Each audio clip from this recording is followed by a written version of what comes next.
شەقامی تویمەلیک شەقامێکی ناسرا و مێژووی سلێمانیە، بەڵام وەک دەبینرێت کەسانێک لە پێناو زیاتر فراوانکردنی باڵەخانە و دەرکەوتنی شوێنە بازرگانیەکانیان درەختەکانی بەردەم جێگاکانیان بڕیوەتەوە یاخود زیانیان بە سەوزایی و باخەکان گەیاندووە. هەر بۆیە چەند ڕۆژێکە لیژنەی شوێنەوار لە لیژنە هاوبەشەکانی قایمقامێتی سلێمانی هەڵمەتێکیان بۆ بە سزاگەیاندنی ئەو شوێنانە دەست پێ کردووە کە زیانیان بە درەختەکانی ئەم شەقامە گەیاندووە. سەرۆکی لیژنەکە دەڵێت بەهۆی زیان گەیاندن بە درەخت و سەوزاییەکانی شەقامی تویمەلیک پسۆڵەی سەرپێچی و ئاگادارکردنەوەیان بۆ زیاد لە 40 شوێن و باڵەخانە کردووە و هەندێکیشیان دەدرێنە دادگا. ئێمە پسۆڵی ئاگاداریمان کردو بۆ نزیکەی 40 باڵەخانە و بەردەوامیشین تا هەمووی باڵەخانەکان یەک بەیەک بەسەرەکەینەوە. خۆی ئەسڵ وا بوو هەموو بینایەکی بازرگانی کە بینیا دەنرێ ژێر زەمینەکەی بۆ پارکینی سیارە دابینکرێ و بەردەمەکەشی بکا بەداخ، بەڵام بەداخەوە لە سانە و پێنجی ئەمەی نەکردووە. هەندێکیشان بە خۆشحاڵیەوە کە باخی جوانیان کرد و یاخود باخەکۆنەکانیان کوخانێ شۆتەوانێ بەڕاستی ئەم دارانەی کە لەسەر ئەم شەقامە هەن تەمەنیان زۆر زۆرە، یعنی خۆی حازرە، یعنی شتێکە حازرە لەبەر دەستمانە و خزمەت بە ئێمە ئەگەێنێ نابێ ئێمە بچین لە ناوی بەرین هەر لەسەر ئەو ئەساسەش کە ئێمە ئەم هەڵمەتەمان دەست پێ کردووە.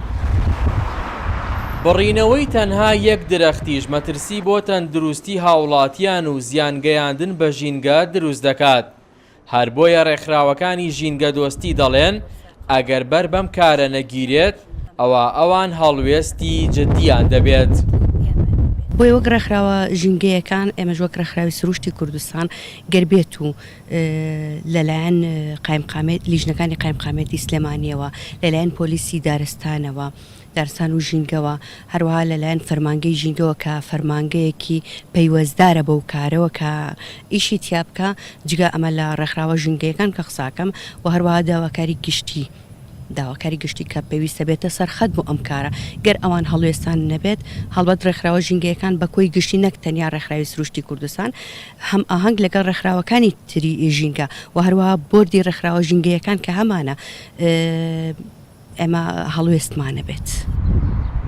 بە پێی زانیاریەکانی کوردستان 24 لەسەر شەقامی تویمەلیک زیاد لە 150 دار بڕدراونەتەوە کە هەندێکیان تەمەنێکی دوور و درێژیان هەیە و هەندێک داریش هەر ئاسەواری نەماوە بە جۆرێک کۆنکرێتی بەسەردا کراوە و شاردراوەتەوە بۆ یەکراوە بە مەرج بەسەر ئەو کەسانی کەم کارەیان کردووە پێویستە کۆنکرێتەکانیان هەڵبوەشێننەوە و درەختی نوێ لە جێگای بڕوێنن.